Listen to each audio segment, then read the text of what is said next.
Yo, what's up guys? In today's video, I'm going to be talking about the downfall of Clash Royale. So if you guys enjoyed the video, please make sure to like and subscribe. This video is going to be a little bit more negative, and I apologize for that, but I feel like it's kind of necessary that someone kind of talks about the kind of like reason Clash Royale is kind of going downhill. I feel like part of the reason is the meta. I mean, when you think about it, a lot of the decks that are prevalent in the game right now are so boring and so unfun to play against and just really like overall toxic, like Elixir Golem, Royal Recruits, Evolved Barbarians, Evolved Recruits. You can make the argument that all evolutions make the game toxic, but I don't think anything compares with Evo Barbs being in like Golem, like especially E-Golem though. Elixir Golem and Royal Recruits are just, nobody likes to play against these kind of cards. So that is kind of like contributing, but I think another contributor is that Clash Royale really only cares about money. I mean, if you think about it, like, let's say last year, when was the last time you saw an offer in the shop, like, maybe like once a week, once every other week, twice a week, like once a week, you know? But, I mean, this is the shop right now. I'm going to show it on screen. And as you guys can see, like, there's the log bait offer, which is kind of cool. It was kind of funny, but like what? And then you have the emote, you have the firecracker, you have the card levels. Like, look at this. There's just so many offers, and it's obviously just like such a cash grab. Like, look at all the pages of offers I scrolled through. Like, that was so many offers. Like, they give you the free gold, which was great. I'm really thankful that they gave us free gold. And then they load you up with offers to actually get cards to use your gold upgrades on. Like, I just find it so like grimy and so like, seems like they even gave you the gold for the wrong reasons. Obviously, you don't have to spend the money on the offers, but like, how many offers is it? Like, that was like 7 offers in a row lined up in the shop. Like since when did you see 7 special offers in the shop at the same time? Unless it was maybe like Christmas, and that's not even like 7 like offers, like 7 parts to like a Christmas offer. Like, there will be like a bunch of offers, but it would be dedicated to Christmas. Here it's like 7 pages of offers, like 7 entirely different offers for different things. And it just seems like so like ungenuine, and they just care about money. It seems like they don't really do anything like unless it's affecting their pockets. Like, they were so quick to remove the free gold to the game, but they can't fix like any of the glitches in the game. But they were so quick to like remove people getting free gold and stuff like that. Like, it's just like so weird to me, and seems like that they just don't really care about the game anymore. And it's just kind of weird. Like, all the other games are getting so much love, like Clash of Clans and Brawl Stars. Like, they're getting these really nice updates, consistent updates. In Clash Royale, like, all the updates just seem to be like revenue generated. Like, everything just seems to be about money right now for Clash Royale. I don't even understand why. People are saying the game's dying, but if the game was dying, I would think the game's dying because they only care about money, not that they're trying to squeeze the last money out of a dying game that they can. I feel like if they just made a good update, then they could get more money than they would just doing all these crazy offers. And I saw a post from Supercell directly. It was like, people quit the game once they complete maxing an account. Like, to them, maxing an account is the game. They do that, they quit, right? And they had to add level 15 due to that reason. Okay, that's fair.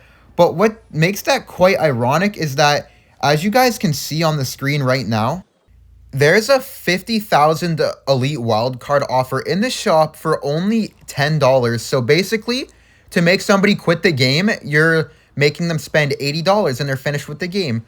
And you can buy 5 of them at once. So I really don't understand how you're saying that people maxing their accounts make them quit the game if you're just going to say, hey, come to the shop, you can buy a max deck for $80. Oh, now it's time to quit the game. Like, it just doesn't make any sense. If people maxing is making them quit the game, and you make maxing harder because people are stopped playing because they max, why would you just say, hey, spend $5, spend $10, and max a card? Well, all you're doing is making people quit faster. So why would you ever do that? Just everything they do is so shady, doesn't add up, and just makes no sense at all. I mean, it just really doesn't make any sense. If people are quitting the game over them maxing all their cards, why are you putting an offer in the shop to max their cards for them? I just hate how there's no transparency behind that. Just everything is meaningless. It doesn't mean anything. Another huge thing that's messing with the game would be the overpowered cards. I recall that back in maybe 2019, 2018, the Clash Royale balance change team said that card rarity has nothing to do with how cards are balanced and how good they are. So, for example, a legendary, just because it's legendary, doesn't inherently mean it's supposed to be stronger than a common card, which that makes perfect sense. In a balanced game, card rarity wouldn't affect how good your card is. But when they released champions back in 2021, every champion they came out with was the best card in the game. There was 3 champions, Archer, Queen, Golden Knight, Skelly King, and they were the best cards, 1, 2, and 3. And you're telling me card rarity is not supposed to affect the card and make it better, but then, now in 2023, they release card evolutions. Every evolution they release is a top 3 card in the game. Every single best card in the game are the evolved version of cards. So, like, I don't understand why they're saying why they are saying that card rarity doesn't matter. I mean, it clearly does, because they make you spend $100 to max your evolutions. Minimum $20 for one evolution. To get 4 of them at once, you had to spend $100. Like, come on, dude. Like, people think they're slick. And the worst part of it all is that they're just releasing one every single season for $20. Just one Evo, one season, $20. Buy it, you can play. Don't buy it, you can't compete. In this game, you can't compete without card evolutions anymore. You need to have card evolutions to have a chance, because if you don't have card evolutions and your opponent does, you're nearly guaranteed to lose. So they're basically paywalling the entire game behind these new rarity of cards. And they're just like, and they're purposely making him the best card in the game, mind you. Every single evolution is broken and unfair. The worst one being Skeletons is still great, because Skeletons is a really strong card, but people consider it terrible because it's nothing compared to the Evolution Knight, the Evolution Barbs, the Evolution Royal Recruits, the Evo Mortar, like. And there was another really ironic and funny thing that I saw back in 2022 with the release of the Mighty Miner. When they released the Mighty Miner, I don't know if you guys remember, but the Mighty Miner was terrible on release, right? The Mighty Miner was terrible, and within 2 days of the Mighty Miner release, they did what you would call an emergency buff. They emergency buffed the Mighty Miner, which is what made it so good in the first place. They gave it an emergency buff to make the card good. And you would think, okay, well, the new card was terrible. Nobody's going to use it, you know. But what it really was is that they wanted people to buy the Mighty Miners in the shop. They were giving out offers to get the Mighty Miner.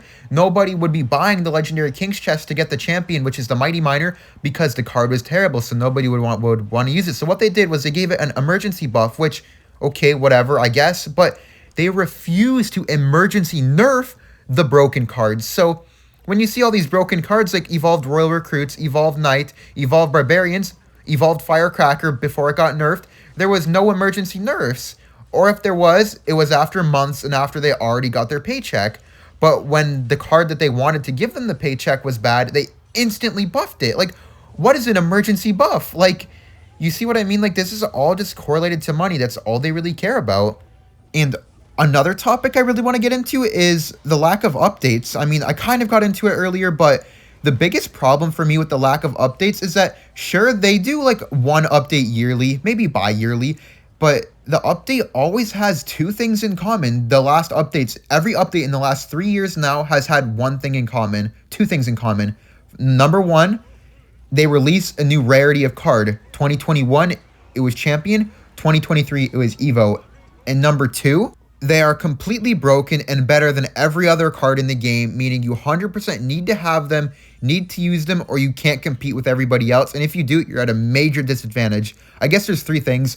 Number 3 is that they have nothing to do with the actual gameplay of Clash Royale. Like, Clash Royale is still played the exact same way, just with new broken cards added into it. So basically, oh, and number 4, they always add a new card level, making it so you need to upgrade your cards again. They've added level 14 and level 15 in the last 3 years.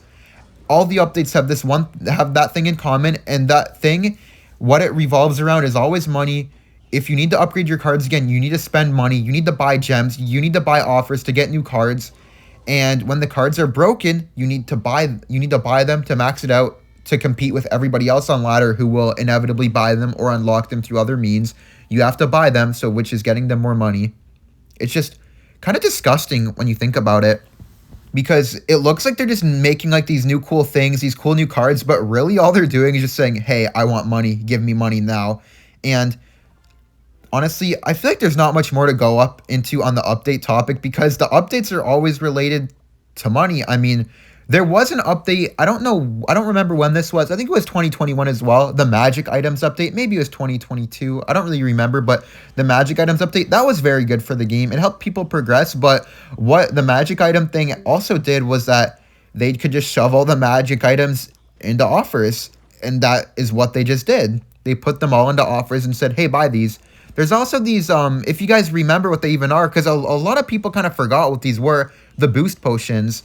If you guys remember, I thought it was a very cool addition. They're like, hey, for 50 gems, you can have a boost potion, and it will boost your card up to your king tower, usually level 14, so you can have a max card for 1 hour for 50 gems. Now, that was pretty cool, because even if you didn't have the card max, you could spend 50 gems and play it for an hour. Now, that's kind of fun. Like, for, like, a YouTuber like me, I can boost a card, play it for a YouTube video, maybe play it, like, use a few boost potions, record a video, right, for very little. Only 50 gems, which you can acquire in the game. And it was really nice because I didn't have a max account. I don't have a maxed account. And I will be able to use every single card, every deck for a video because I was able to get these boost potions. But quickly, what they did is they realized, hey, these boost potions are stopping people from buying the special offers because they no longer need to max their cards. So what they did is that they only, nowadays, I haven't got a boost potion in months because the only way to get a boost potion is to buy the special offers in the shop. So now they've paywalled the boost potions as well. The only way to get the card boost potions is to pay for them through an offer for, like, last season, there was an offer, $40 for 5 boost potions. Like, obviously, there's a bunch of cards mixed in there, but then they throw the boost potions, the banner tokens, just to jack up the price, because there's no, like, real price on the banner tokens and the boost potions, because they don't sell them in the shop directly, so they can price them at whatever they want, and I feel like they're using this kind of stuff to jack up the price. That's really how these offers have these crazy, like, times 5, times 7 value, and you're getting basically nothing because they're jacking up the price with the boost potions. Another, and my final thing that I would like to talk about is their kind of support to creators. I mean, when you see Clash Royale, you never really think like, wow, they're really good to their creators. They treat their creators very well. And now this may be a little bit biased on my end because I said some not so great things to the Clash Royale creators out of anger and out of like just kind of like just, I guess just anger out of kind of how the game was, the state the game was in. And I said some not so great things. I'm not going to lie. Probably would be uncharacteristic for you guys to see me say that kind of stuff. I said some pretty bad things on Twitter, and I tweeted out about them, and maybe that's why I don't really get supported much by the Clash Royale game. I guess, like, why other creators get supported and just, like, I guess just supported more than me, and they get more opportunities than me, is because they didn't really, like, lash out at them on Twitter, I guess. But how I see it is that there is a lot of creators, very big creators, who don't even have a creator code. And I feel like the creator code is a minimum, is like the minimum Clash Royale should be giving to their creators.